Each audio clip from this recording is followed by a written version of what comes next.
1951 की है। जम्मू कश्मीर में पहली बार संविधान सभा के चुनाव हुए थे। दरअसल इस संविधान सभा के चुनाव में जबरदस्त बेईमानी की गई थी।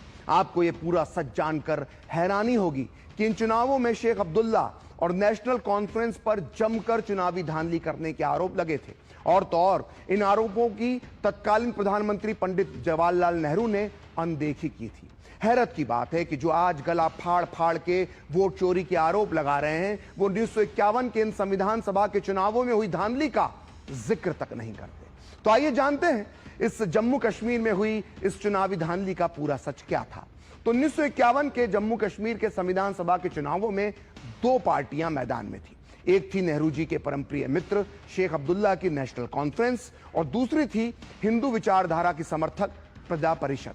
प्रजा परिषद को आरएसएस का समर्थन भी प्राप्त था और यही बात नेहरू जी को बहुत चुभती थी। चुनाव हो रहा था 75 सीटों पर। इन चुनावों को करवाने का जिम्मा तत्कालीन राज्य सरकार पर छोड़ दिया गया, जिसकी गद्दी पर खुद शेख अब्दुल्ला बैठे हुए थे। इस चुनाव में एक धांधली और हुई और वो थी परिसीमन की।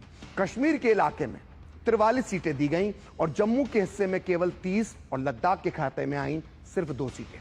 जबकि उस समय के प्रशासनिक नक्शे के हिसाब से कश्मीर का क्षेत्रफल और आबादी जम्मू के मुकाबले कम थी। इतना ही नहीं, सीटों का परिसीमन इस तरह से किया गया कि कई हिंदू बहुल सीटों को उनके नक्शे में छेड़छाड़ करके उन्हें मुस्लिम बहुल बना दिया गया। यानी शेख अब्दुल्ला की ताजपोशी की पूरी तैयारी पहले से ही की जा चुकी थी, लेकिन असली खेल अभी बाकी था।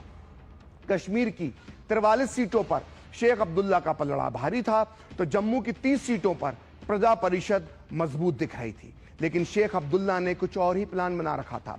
जम्मू की 30 सीटों में से प्रजा परिषद के 13 उम्मीदवारों के नामांकन रद्द कर दिए गए।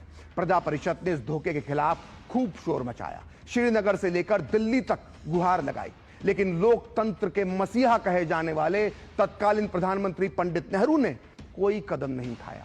और आखिरकार हिंदुओं के अधिकारों की बात करने वाली बेचारी प्रजा परिषद आखिर क्या करती? उसने विरोध स्वरूप पूरे चुनावी मैदान से हटने का फैसला कर लिया। नतीजा यह हुआ कि जम्मू कश्मीर और लद्दाख की सभी 75 सीटों पर शेख अब्दुल्ला की नेशनल कॉन्फ्रेंस निर्विरोध चुनाव जीत गई। यानी पूरे राज्य में वोट डालने की जरूरत ही नहीं पड़ी।